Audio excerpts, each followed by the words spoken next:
கர்த்தருடைய பரிசுத்தமுள்ள நாமத்துக்கு மகிமை உண்டாவதாக. Once again glory be added to God's holy name.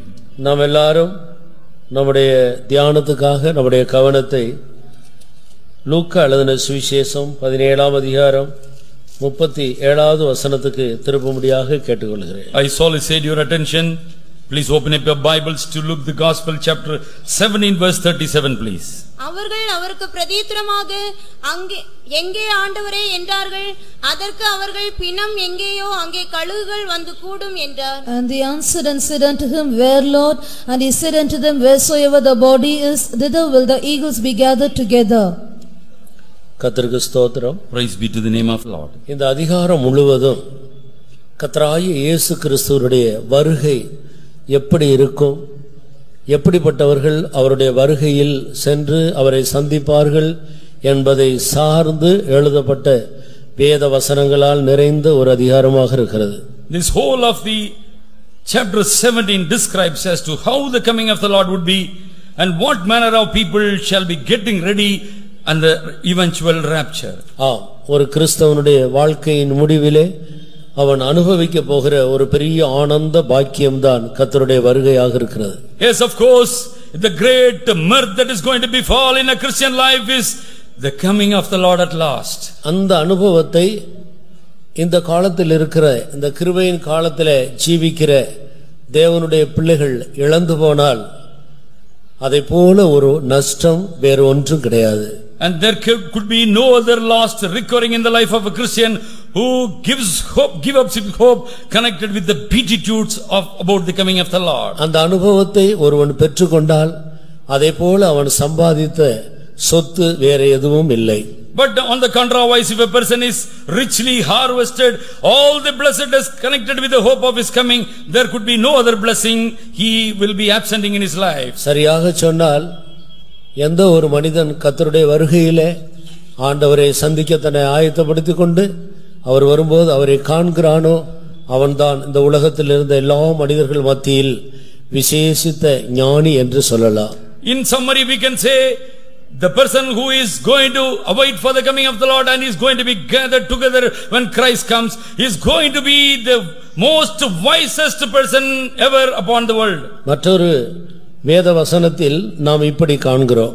But for other people this is the focus given in the Bible. ஞானியோடு சஞ்சரிக்கிறவன் ஞானம் அடைவான். And a person walks hand in glove with a wise person, he will acquire this wisdom. மூடருக்கு தோழனோ நாசம் அடைவான். But a person friendly unto a fool shall meet destruction. இந்த இடத்தில் ஞானி என்று சொல்லுகிறவர் நம்முடைய அருமையான எல்லா தாழ்மையோடு நமக்கு ஒரு மாதிரியான வாழ்க்கையை வைத்து பரலோகத்துக்கு முதலாவது ஏறி போன நம்முடைய அருமையான இயேசுவாக இருக்கிறார். And herein the person says about a wise man is most humbly we have to make a reverence to him is Lord Jesus Christ who gone to the other shore.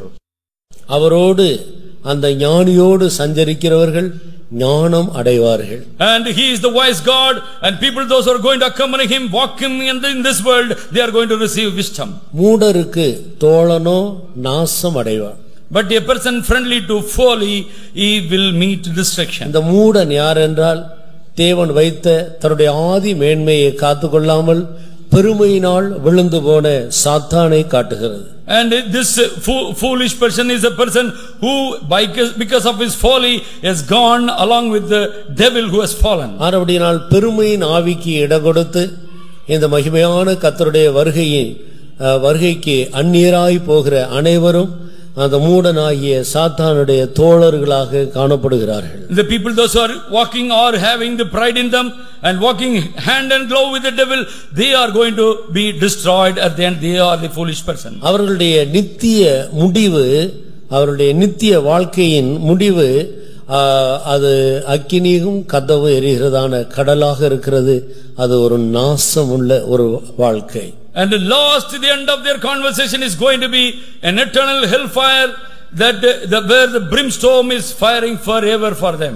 ஆனபடியால் ஞானம் என்று சொல்லுவது தாழ்மையாய் ஜீவித்த இயேசுவையும் மூடன் என்று சொல்லுவது பெருமையாய் ஜீவித்து விழுந்து போன பிசாசையும் காட்டுகிறது. Therefore the wise man in question speaks about Jesus Christ who was clothed with that most humility and the devil who is foolish, and he speaks about a person who is having haughtiness in him. ஞானியோடு சஞ்சரித்துக் கொண்டிருக்கிறவர்கள் அவர்களை குறித்து வேதத்தில் அவர்கள் அனலாய் ஜீவிக்கிறவர்கள் என்று நாம் காண்கிறோம். And according to the word of God, we understand the people, those who are walking with the wise man, they are living with the fire in them. ஏனோக்கு தேவனோடு சஞ்சரித்துக் கொண்டிருந்தார். Because Enoch in question, he walked with God. Noah தேவனோடு சஞ்சரித்துக் கொண்டிருந்தார். And Noah in his time, he also is sojourned with his God. எலியா தேவனோடு சஞ்சரித்துக் கொண்டிருந்தார். And Elijah also was walking with God during his time. அன்னாள் இடைவிடாமல் தேவனுக்கு ஆராதனை செய்து தேவனோடு சஞ்சரித்துக் கொண்டிருந்தாள். And as a prophetess, but she was perpetually offering her prayer. She was walking with God. தானியேல் தேவனோடு சஞ்சரித்துக் கொண்டிருந்தார். And Daniel also was walking all his lifetime with God. யோசேப்பு தேவனோடு சஞ்சரித்துக் கொண்டிருந்தார். And Joseph also, he was walking with God. யாக்கோபு தேவனோடு சஞ்சரித்துக் கொண்டிருந்தார். And Jacob also, he was walking with this God. Abraham தேவனோடு சஞ்சரித்த மனிதர்கள். And Abraham also was walking with this God. மனசாட்சியின் காலத்திலும் நியாயப்பிரமாணத்தின் காலத்திலும் தேவனோடு சஞ்சரித்த பல மனிதர்களை குறித்து வேதம் நமக்கு காட்டிக் கொடுக்கிறது. The Bible pinpoints unto us so many devoted and pious people, those who walked with God during the dispensation of conscience as well as law. அவர்களுடைய முடிவையும் வேதம் நமக்கு காட்டிக் கொடுக்கிறது. And the Bible also portrays about their end of conversation. ஏனோக்குடைய முடிவு என்ன என்று நமக்கு தெரியும் தானே?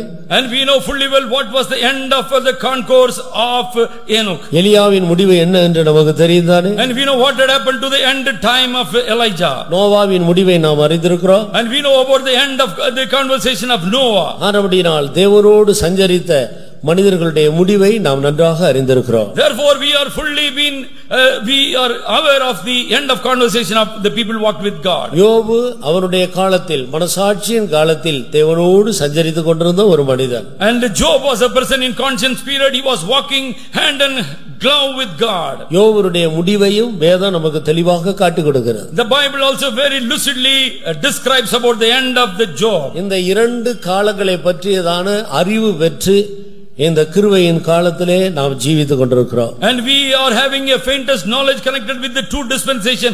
Now we are placed in the dispensation of grace. இந்த காலத்தில் தேவனோடு சஞ்சரிக்கும்படி கர்த்தர் எல்லா ஜாதியிலிருந்தும் எல்லா ஜனத்தின் நடுவிலிருந்தும் ஆண்டவர் என்னையும் உங்களையும் வேறுபிரித்து கொண்டு வந்திருக்கிறார். And we have to walk with God during our lifetime.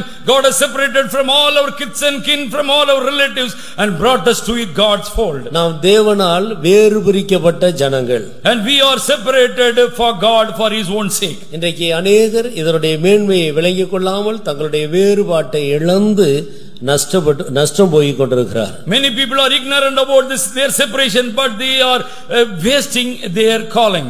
ஆனபடியால் வேறுபாட்டு ஜீவியத்தை குறித்து நாம் மிகவும் கவனமாக இருக்க வேண்டும். Therefore we must walk with prudence connected with the life of separation. நாம் எல்லா ஜனத்தின் நடுவிலிருந்து பிரித்து எடுக்கப்பட்டவர்கள். And we are separated from all the worldly people or the mob. எந்த சந்தர்ப்பத்திலேயும் மற்றவர்களை நாம் நம்முடைய அனுபவத்துக்கு கொண்டு வர வேண்டுமே அல்லாமல் சமய சந்தர்ப்பங்கள் வரும்போது நாம் அவர்களோடு போய் இணைந்து விடக்கூடாது.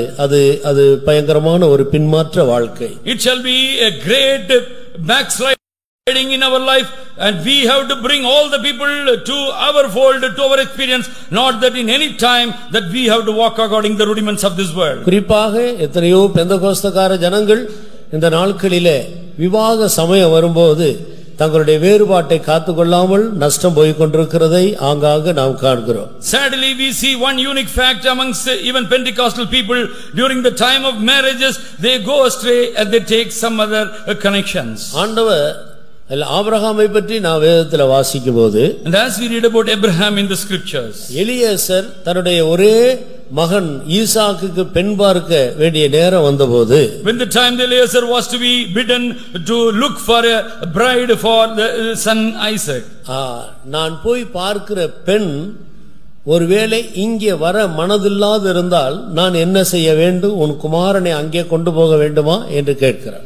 And Eliezer was asking one question back to Abraham, suppose the girl which I am looking for, you are the master's son, suppose he is not willing to come with me, shall I take Isaac also to that land? Abraham எப்படி பிரித்தெடுக்கப்பட்ட மனிதன் என்று நாம் அறிந்திருக்கிறோம். And we know how Abraham got separated from his kids and kin. ஆபிரகாமுடைய வேறுபாட்டுக்கு ஒரு சோதனை வந்தது. And there came a trial for the separated life of Abraham. அந்த நேரம் ஆபிரகாம் கொடுத்த பதிலை கவனித்து பாருங்கள். But look into the answer offered by aged Abraham there. அவ்விடத்து பெண் இங்கே வர, நம்முடைய ஒழுங்கு கட்டுப்பாடுகளுக்கு உட்பட்டு ஜீவிக்க வர மனதில்லாதே இருந்தாலேயானால் நீ என் ஆணைக்கு நீங்களாயிருப்பாய், என் குமாரனை மட்டும் அங்கே கொண்டு போக வேண்டாம் என்று சொன்னார். But Abraham said and retort back unto him, said, if that girl is unwilling to come to my fold, you are away from my swearing, but nevertheless don't take my son back to my place. அப்படியானால் தேவனுடைய பிள்ளைகள்,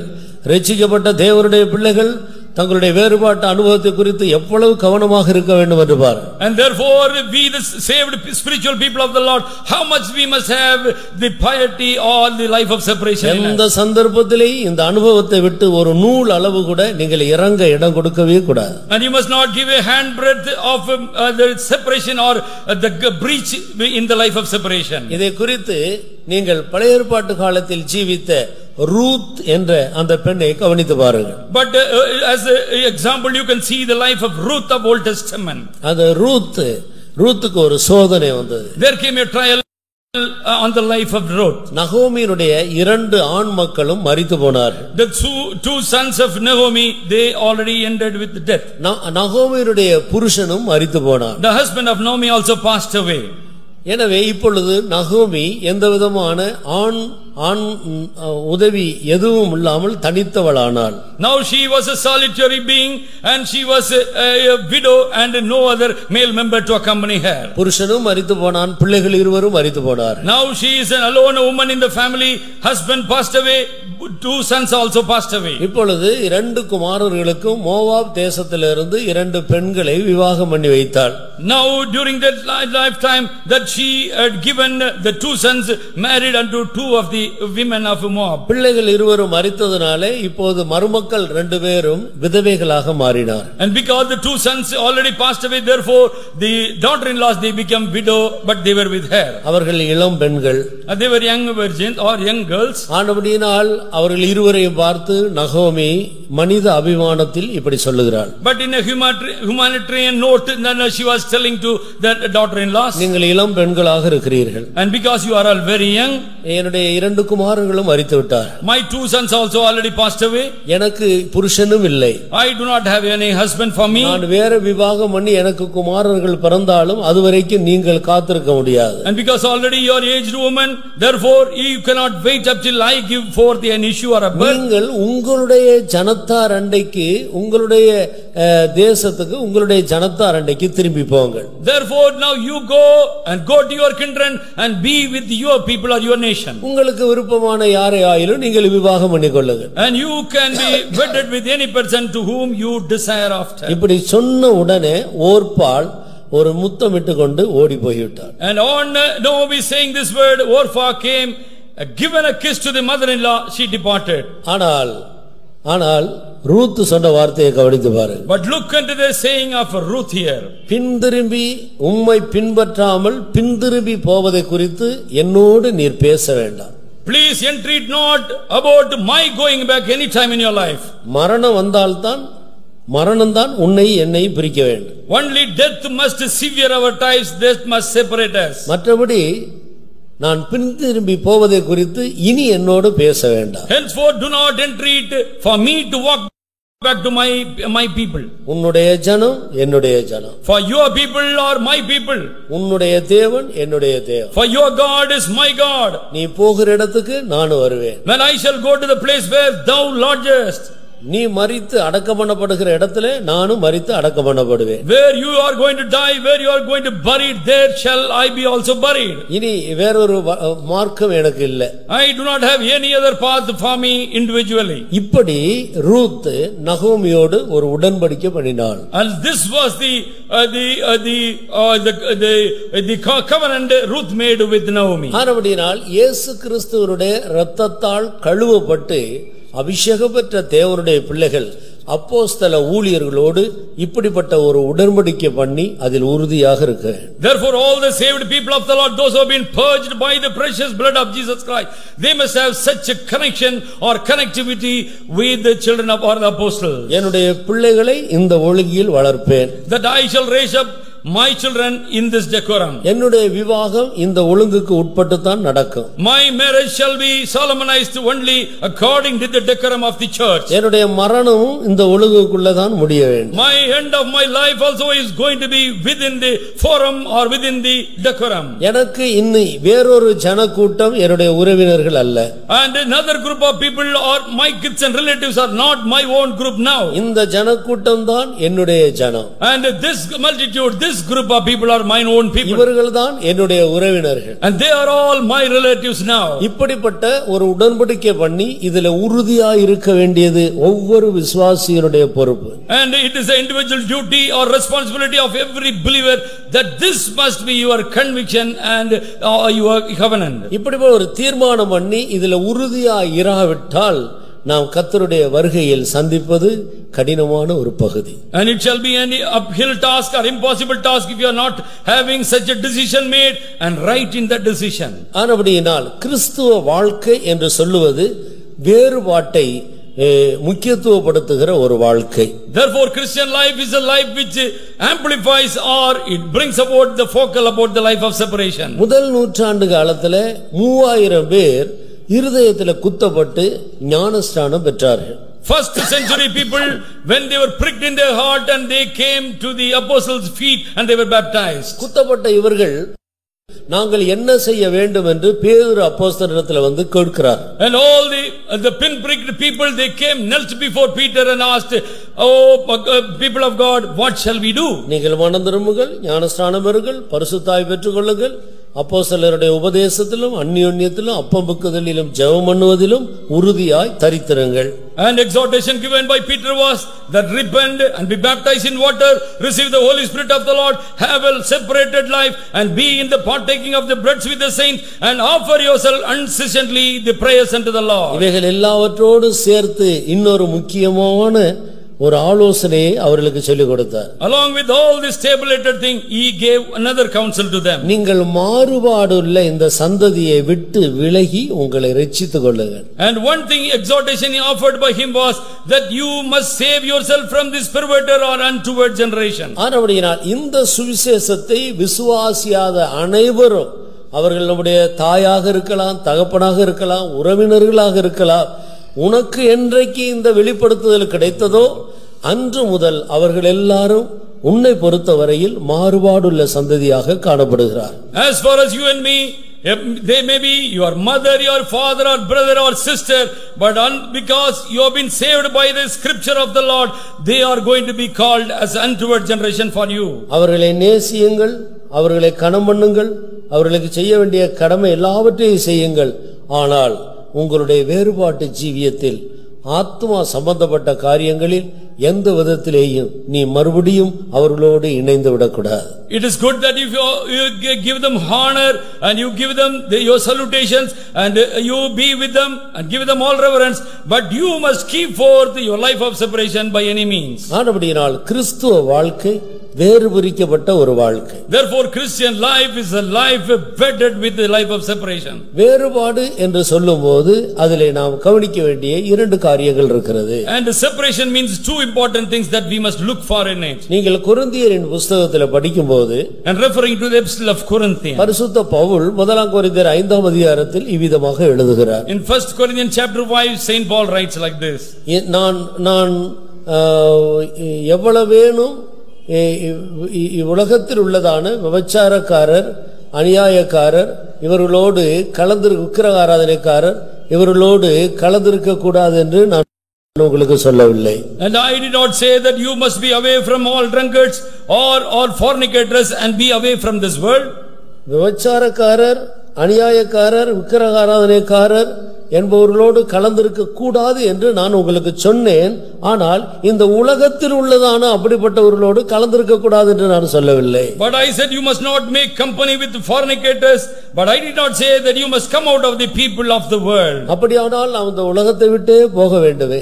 And suppose you must go out of them means you have to go away from this world itself. சபைக்குள்ள வரும்போது சபையிலே ஒருவன் அப்படிப்பட்டவனா இருந்தால் நீ அவரோடு கலந்திருக்க கூடாது, அப்படிப்பட்டவரோடு புசிக்கவும் கூடாது. But when you come to the fold of the church, in the church you must not accompany with a person who having covetousness or all these illustrated sins. இது அடுத்த வேறுபாட்டை காட்டுகிறது. It speaks of the second type of separation. உபதேசத்திலே ஒழுங்கிலே சத்தியத்தை பொறுத்தவரையில் உலகத்தில் உள்ளதான ஜனத்தை விட்டு நம்மை வேறுபரித்து தேவனை ஆராதிக்கிற விஷயத்தில் நம்மை வேறுபரித்து காத்துக்கொள்ள வேண்டும். And firstly, connected with the scriptures, with the doctrinal truth, we must get ourselves separated from the world and be united with the people of God.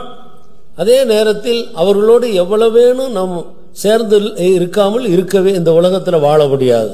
But we cannot live in a place totally aloof from all the worldly people. ஹோட்டல்ல சாப்பிட வேண்டிய சந்தர்ப்பங்கள் எத்தனையோ சந்தர்ப்பங்கள் உண்டாகிறது. Many times we have to just step into the hotel to eat something. கிறிஸ்தவர்கள் அல்லாதவர்கள் தான் நிறைய hotel வைத்திருக்கிறாங்க. But in hotels you will see so many people are infidels or Gentiles. அவங்க ஹோட்டல்ல போய் சாப்பிட கூடாதுன்னு சொல்ல முடியுமா? Can we say that do not go to that hotel and eat? பஸ்ல ட்ரெயின்ல பிரயாணம் பண்ணுகிறோம். And we are traveling in buses and train. ரட்சிக்கப்படாதவர்கள் தான் அந்த பஸ் ட்ரெயின் எல்லாம் நிறைய பேர் ஓட்டிட்டு போறாங்க. But many drivers are there, unsaved people, but they are driving the vehicles. அதுல நான் பிரயாணம் பண்ண மாட்டேன் என்று சொல்ல முடியுமா? Can we ever say that I will not travel in such buses? ஹோட்டல்ல சாப்பிடுறதான பிளேட்ல எத்தனையோ பேர் அதுக்கு முன்னால சாப்பிட்டு இருக்காங்க. Many people already taken are from the plates which has been served to us. நான் அதுல சாப்பிட மாட்டேன்னு சொல்ல முடியுமா? Can we always say that I will not eat in the plate? கர்த்தருக்கு ஸ்தோத்திரம். Praise be to the name of the Lord. நான் ட்ரெயின்ல பிரயாணம் பண்ணும்போது பஸ்ல பிரயாணம் பண்ணும்போது நான் உட்கார்ந்து இருக்கிற சீட்ல கிறிஸ்துவ அறியாத எத்தனை பேர் உட்காருகிறார். And in the seats or in the buses when we are traveling, there are so many ungodly people or Gentiles are sitting with us. நான் அவர்களோடு உட்கார மாட்டேன் என்று சொல்ல முடியுமா? Can we say I will not be seated with them?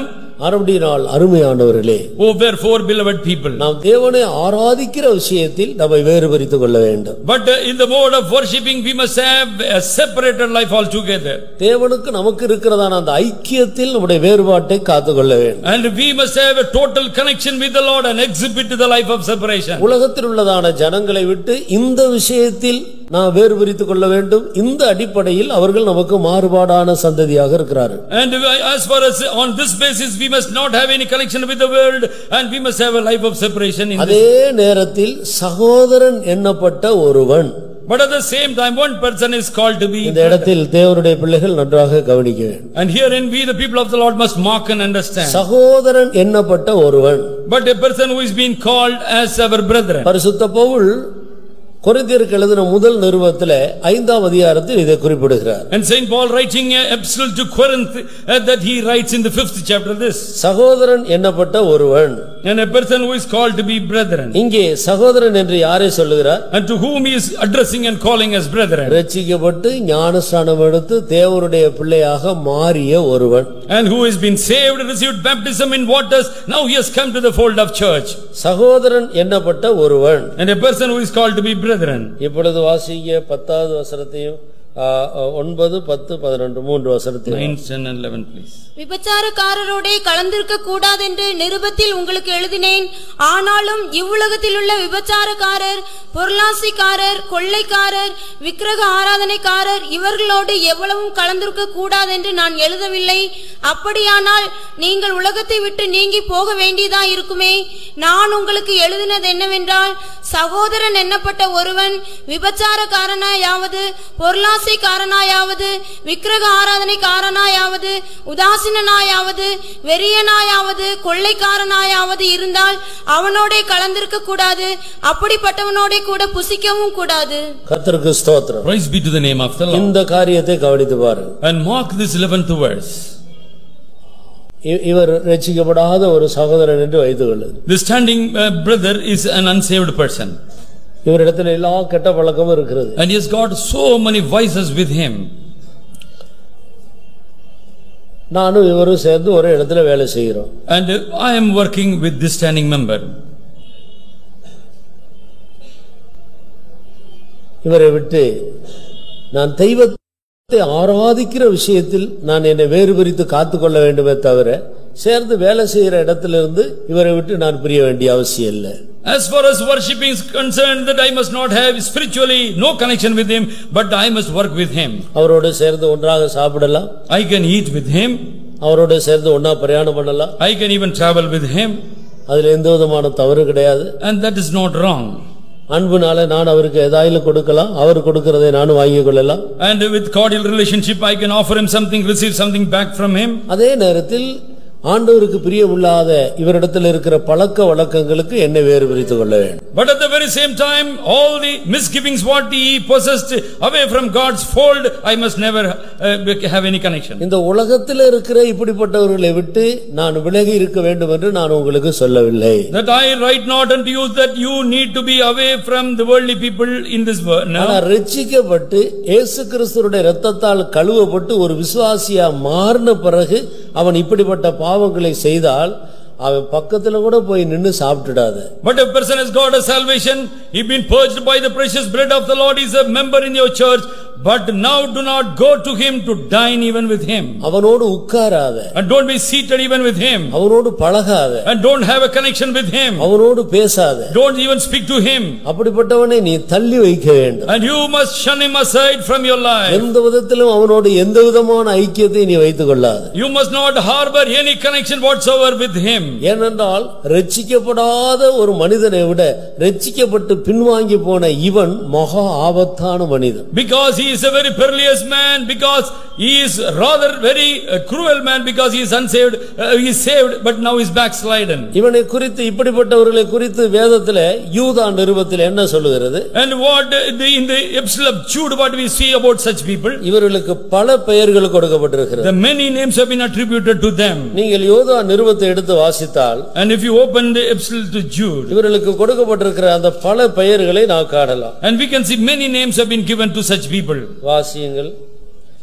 7வது 6வது வசனத்திலிருந்து வாசி. தங்களுடைய ஆதி மென்மையை காத்துக்கொள்ளாமல் தங்களுக்குரிய வாசஸ்தலத்தை விட்டுவிட்ட தூதர்களையும் மகா நாளின் நியாய தீர்ப்புக்கென்று நித்திய சங்கிலிகளினாலே கட்டி அந்தகாரத்தில் அடைத்து வைத்திருக்கிறார். அப்படியே சோதோம் கொமோரா பட்டணத்தார்களும் அவைகளை சூழ்ந்த பட்டணத்தார்களும் அவைகளைப் போல் விபச்சாரம் பண்ணி அந்நிய மாம்சத்தை தொடர்ந்து நித்திய அக்கினியின் ஆக்கினியை அடைந்து திருஷ்டாந்தமாக வைக்கப்பட்டிருக்கிறார்கள். அப்படி போல சொப்பனக்காரராகிய இவர்களும் மாம்சத்தை அசுசிப்படுத்தி கர்த்தத்துவத்தை அசட்டை பண்ணி மகத்துவங்களை தூசிக்கிறார்கள். தொடர்ந்து வாசி. பிரதான தூதனாகிய மிகாவேல் மோசேயுடைய சரீரத்தை குறித்து பிசாசுடனே தர்க்கித்து பேசின போது அவனை தூசணமாய் குற்றப்படுத்த துணியாமல் கர்த்தர் உன்னை கடிந்து கொள்வாராக என்று சொன்னான். இவர்கள் தங்களுக்கு தெரியாதவைகளை தூஷிக்கிறார்கள். புத்தி இல்லாத மிருகங்களைப் போல சுவாபப்படி தங்களுக்கு தெரிந்திருக்கிறவைகளாலே தங்களை கெடுத்துக் கொள்கிறார்கள். இவர்களுக்கு ஐயோ, இவர்கள் காயினுடைய வழியில் நடந்து பிள்ளையாம் கூலிக்காக செய்த மந்தலத்திலே விரைந்தோடி கோரா எதிர்த்து பேசின பாவத்திற்குள்ளாகி கெட்டு போனார்கள். இவர்கள் உங்கள் அன்பின் விருந்துகளில் கரைகளாயிருந்து பயமின்றி கூட விருந்துண்டு தங்களை தாங்களே மேய்த்துக் கொள்கிறார்கள். இவர்கள் காற்றுகளால் அடியுண்டு ஓடுகிற இவர்கள் காற்றினால் அடியுண்டோடுகிற தண்ணீரற்ற மேகங்களும் காற்றினால் அடியுண்டு ஓடுகிற தண்ணீர் இல்லாத மேகங்களும். இவர்களுக்கு பெயர், முதல் பெயர் சபைக்குள்ள இருந்து பின்வாங்கி போய் ஜீவிக்கிறார்கள் அல்லவா, இவர்களுக்கு வேதத்தில் கொடுக்கப்பட்டிருக்கிற முதல் பெயர் இவர்கள் தண்ணீரற்ற மேகங்கள், எந்த விதமான நன்மையும் இல்லாத மனுஷர். And the name given to the people those who have gone away from the congregation during backsliding, they have been called carried away about the winds. இலையுதிர்ந்து கனியற்று இரண்டு தரம் செத்து இலையெல்லாம் உதிர்ந்து போனவர்கள். And all their fruits or the leaves have withered away. கிருபையை இழந்து போனவர்கள். And they have lost all graces. கனியற்று போனவர்கள். And without fruit they are. ஆவிக்குரிய கனிகளை எல்லாம் இழந்து போனவர்கள், அற்று போனவர்கள். And they have lost or given up all the spiritual fruits. அவர்கள் இரண்டு தரம் செத்து போனவர்கள். And they are dead twice. இப்படிப்பட்ட பல பெயர்கள் ஒரு பின்மாற்றக்காரர் சபையில இருந்து ஒரு காலத்தில் ரட்சிக்கப்பட்ட ஆண்டவரை ஆராதித்து இன்றைக்கு மறுபடியும் அசுத்த பாவங்களுக்கு ஒப்பு கொடுத்து ஜீவிக்கிற மனிதனுக்கு வேதம் கொடுக்கிற பல பெயர்கள். This is the very many names given in the Bible to the person who tasted all the goodness of the Lord after salvation. Now he has gone away from the Lord. இவர்கள் தண்ணீரற்ற மேகங்கள். And they are clouds without water. அவர்களால யாருக்கு எந்த நன்மையும் கிடையாது. And no use of them to anyone. அவர்கள் இலை உதிர்ந்து போனவர்கள், கிருபை இழந்தவர்கள். And they have lost all the grace because all the leaves have withered away. அவர்கள் இரண்டு தரம் செத்து போனவர்கள். And they have dead twice. அவர்கள் வேர் இல்லாதவர்கள். And they are without any roots.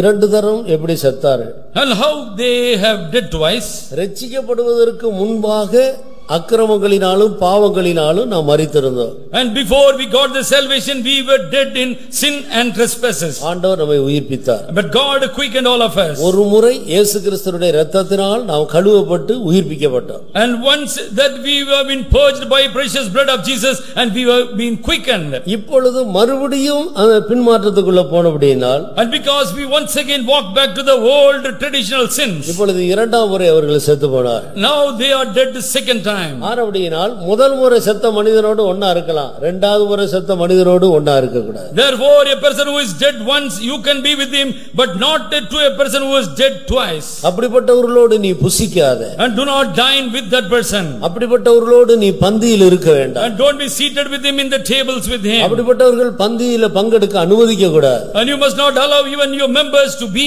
united with them in dining. அப்படிப்பட்டவர்களோடு எவ்வளவு நீ கலந்திருக்க கூடாது. And you must not have any connection whatsoever with the people backsliding. எந்த தொடர்பும் வைக்க கூடாது. And you must not have any connection with them. அப்படிப்பட்டவனை நீ புறம்பே தள்ளி வைக்க. And you must shun aside such personality from your life. கர்த்தருக்கு ஸ்தோத்திரம். Praise be to the name of the Lord. அவன் இரண்டாம் முறை செத்து போயிருக்கிறான். Because now sadly he is dead twice. செத்தவனை தொட்டவனும் தீட்டுப்பட்டவன். And a person who has touched a dead body and a person who touched the person who touched the dead body is also defiled. இந்த mic ஸ்டாண்ட ஒரு மனிதனாக எடுத்துக்கொள்ளுங்க. Consider the mic stand is a man. இவன் ஒரு இரண்டு முறை செத்து போன சபையில் உள்ள ஒரு பின்மாற்றக்காரன். It's a backsliding person who is dead twice and is in the congregation.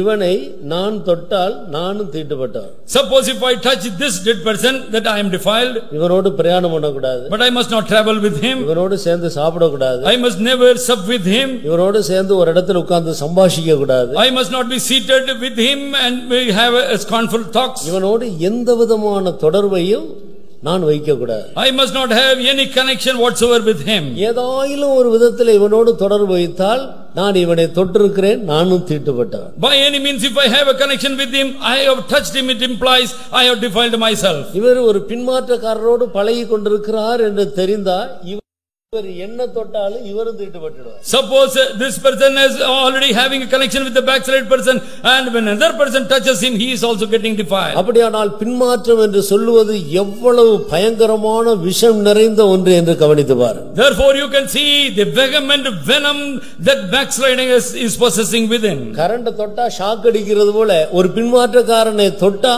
அந்த ஷாக் அவனையும் பாதித்து அவனை தொடர்வனையும் பாதித்து அவனை தொடர்வனையும் பாதித்து அது எத்தனையோ பேரை பாதித்து விடுகிறது. Like an electric shock, when a person touches the wire, live wire, he is being affected by the shock, and a person touches him also, he is fall flat because of that. ஆனபடியால் அருமையான சகோதரனே சகோதரியே, Wherefore beloved brother and sister, அருமையான வாலிப நண்பர்களே, oh beloved youth and young man, கர்த்தர் ஒரு முறை கொடுத்த ரட்சிப்பை குறித்து நாம் மிகவும் கவனமாக இருக்க. Therefore we must be very very careful connected with the salvation offered to us once for all. ரொம்ப ஜாக்கிரதையா பயபக்தியோடு அதை நாம் காத்துக்கொள்ள வேண்டும். With great earnestness, great longing, we must preserve this salvation offered. வீட்டை இழக்கலாம், காரை இழக்கலாம், நமக்கு இருக்கிற எல்லாத்தையும் இழக்கலாம், ஆனா ரட்சிப்பை மட்டும் இழக்க கூடாது. And we must lose our house, even vehicle or money, but not the salvation. அதுதான் எல்லாவற்றையும் விட விலையேறப்பட்டது. Because this is the most commodious, most costliest or valuable thing. அத ஒரு மனுஷன் இழந்துட்டான் அப்படின்னா அவனை போல இந்த பூமியில தேவனுடைய பார்வையில ஒரு தரித்திரன் வேறு யாரும் இருக்க முடியாது. There can never be a pauper or a poverty driven man, miserable man than the person who has lost his salvation in the sight of God. இன்னைக்கு எத்தனையோ கிறிஸ்தவர்கள் ரட்சிப்பின் அனுபவத்தை இழந்தவர்களாக ஜீவிக்கிறார். Sadly so called Christians also, they have lost their experience of salvation. ஒரு காலத்தில் விட்டு அசுத்த பாவங்களுக்கு மறுபடியும் இடம் கொடுக்கிறார்கள். And they are giving room once again back to the sin which they are renounced on the day of salvation. அப்படிப்பட்டவர்களோடு மற்றவர்கள் எந்த விதமான ஐக்கியத்தை வைத்துக் கொள்ளக்கூடாது. When other people must not not have any connection with such people. அவன் இளைய குமாரனைப் போல உருவழிந்து உணர்ந்து திரும்புகிற வரைக்கும் நீ அவனை ஒதுக்கி வைக்க. And you must cast him aside from your life until he walks back to the father world as a person who gets a repentance like the prodigal son. இந்த காரியத்திலே தேவனுடைய ஜனங்கள் மிகவும் தெளிவுள்ளவர்களாக இருக்க. We the people of the Lord must have a clear cut vision or sobriety in it. இல்லாவிட்டால் நாமும் தீட்டுப்பட்டவர்களாக காணப்படுவோம். Or else we also shall be ending up in defilement. நம்முடைய வாழ்க்கையிலே முன்னேறவே முடியாது. We can never progress in our spiritual life. நமக்கும் தெரியாது நம்முடைய தொழில் நம்முடைய வேலைகள் பல காரியங்களில் நஷ்டங்கள் உண்டாகும், கஷ்டங்கள் வரும். நமக்கு என்ன தெரியாது, நம்ம ஒன்றும் தப்பு செய்யாது போல தெரியும். ஆனால் நீ யாரோ ஒரு பின்மாற்றக்காரனோடு சேர்ந்து அவருடைய ஆலோசனையை கேட்டுக்கொண்டிருக்கிறார். But sadly we will not know why such a loss, why such a problem, why such a misfortune coming forth in us.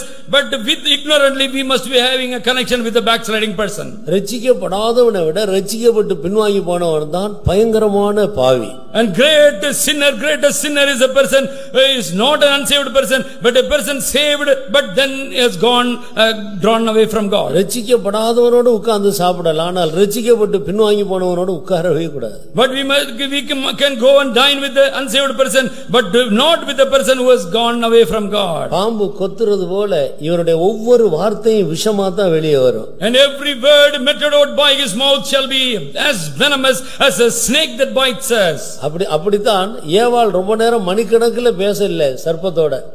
But likewise he even questioned, she did not have much lengthy conversation with the serpent. சர்ப்பத்துக்கும் ஏவாளுக்கும் பேச்சுவார்த்தை நடந்த அந்த சம்பாஷணை நடந்த நேரம் எவ்வளவுன்னு கவனித்து பாருங்க வேதத்துல. But in the Bible just see the chatting time what Eve had with the serpent. ரொம்ப நேரம் இல்ல.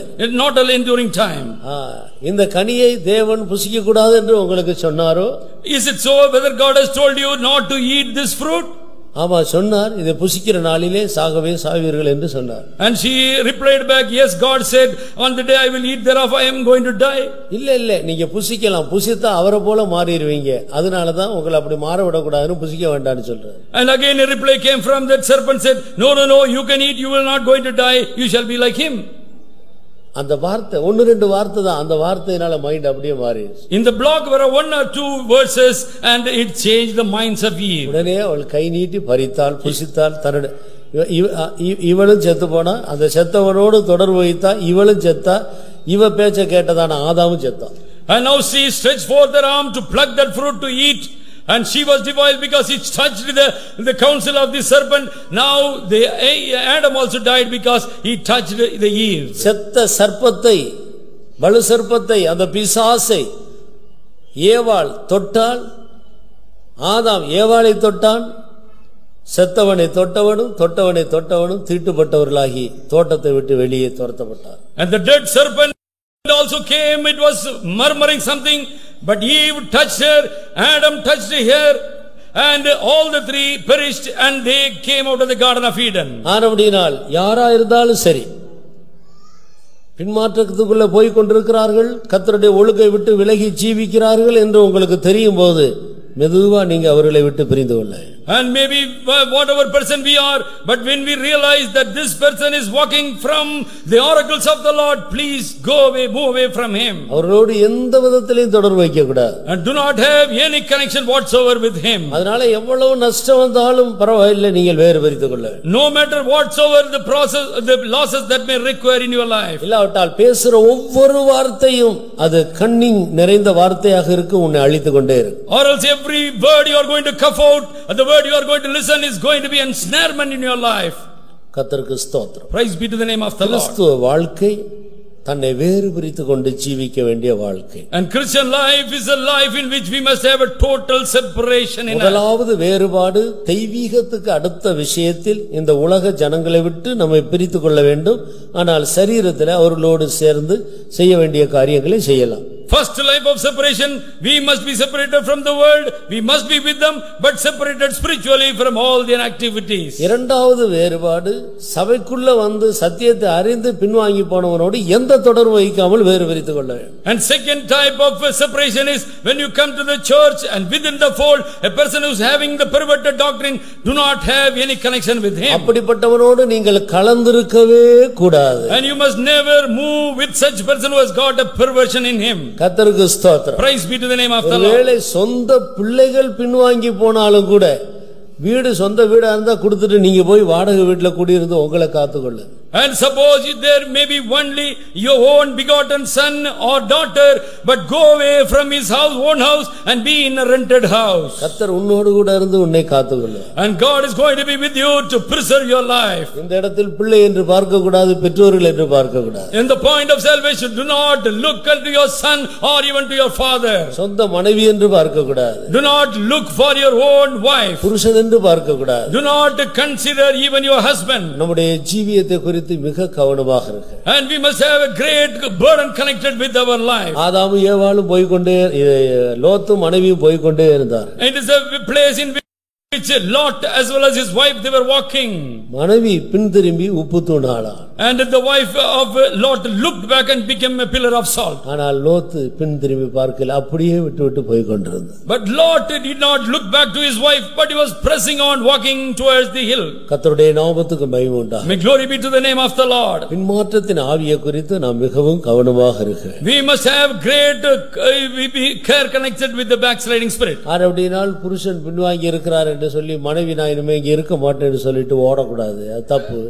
It is a wrong thing that a husband is having a backsliding spirit, therefore I will go away from him. மரணமே இல்லாமல் வேறொன்று உங்களை பிரிக்க கூடாது. But as a husband and wife save the death, nothing should separate you. அதே நேரத்தில் எந்தெந்த காரியத்தில் உங்களை வேறு பிரித்துக் கொள்ள வேண்டுமோ ஜாக்கிரதையாய் வேறு பிரித்துக் கொண்டு தேவனோடு உள்ள ஐக்கியத்தை பாதுகாத்துக் கொள்ள வேண்டும். But at the same time spiritually, whatever is hindering you for your spiritual progress, in that all spheres you must get yourself aloof. அப்படி பிரிய வேண்டிய ஒரு சூழ்நிலை வருமானால் அதை நீங்கள் தேவனுடைய ஊழியக்காரரிடத்தில் சொல்லி என்ன செய்யலாம் என்று அறிந்து வேத வசனத்தின் அடிப்படையில் நாம் ஏதாயினும் ஒன்று செய்யணுமே தவிர வசனத்தை விட்டு விட்டு நாம் செய்யக்கூடாது. And suppose something misfortune is taking place in your family like this level, come to the counseling of the servants of the Lord. According to the word you shall have the counsel. பின்மாற்றம் என்று சொல்லுவது அவ்வளவு பயங்கரமான கொடிய விஷம் நிறைந்த ஒரு பகுதி. And it is a great venom is the backsliding spirit, and it's such a wickedness it has got. நம்மை விட்டு போன இந்த பொல்லாத ஆவிகள் திரும்பி நமக்குள்ள வராமல் இருக்கிறதுக்காகத்தான் நாம் எப்போது கர்த்தரை துதித்து ஆண்டவரை நாம் ஸ்தோத்தரித்து தேவனோடு நம்முடைய ஐக்கியத்தை ஜாக்கிரதையாய் காத்துக்கொள்ள வேண்டும். And we must always praise God, and we must keep the life connection with the Lord always, so that the backsliding spirit which has gone away from us should never come back to us. என் ஆத்துமாவே கர்த்தரை ஸ்தோத்திரி. Oh my soul, praise and bless my God. அவர் உன் அக்கிரமங்களை மன்னித்திருக்கிறார். Because he has forgiven all your iniquities. உன் நோய்களை குணமாக்கி இருக்கிறார். And he has cleansed all your sicknesses. உன் பிராணனை அழிவிலிருந்து நரகத்திலிருந்து விடுதலையாக்கி இருக்கிறார். He has redeemed your soul from eternal destruction or hell. உன்னை கிருபையினாலே இரக்கங்களினாலே முடிசூட்டி இருக்கிறார். And he has crowned you with the mercies and grace. ஆனபடியால் நீ கர்த்தரை ஸ்தோத்திரி. And therefore you must bless your God. இந்த அனுபவத்தை பெற்றுக்கொண்ட தேவனுடைய பிள்ளைகள் எப்போதும் குறிப்பாக அதிகாலையில் எழும்பி கர்த்தரை ஸ்தோத்திரிக்க வேண்டும். And people those who harvested this experience before the day could break, we must give the salutation to the Lord in the morning time. தூங்கி தூங்கி தோத்தரிக்கிறதல்ல, தெளிந்த புத்தியோடு விழிப்போடு ஆவியில் நிறைந்து கர்த்தரை துதிக்க வேண்டும். It is not that we are slumbering that we will give some praises to the Lord, but with sobriety watchfulness we must give praises to the Lord. அப்படி செய்யாமல் இருந்தால் உன்னை விட்டு போன அசுத்த ஆவி மறுபடியும் வந்து உன்னை இரண்டாம் முறை சாகக்கூடிய ஒரு மனிதனாய் மனுஷியாய் மாற்றிவிடும்.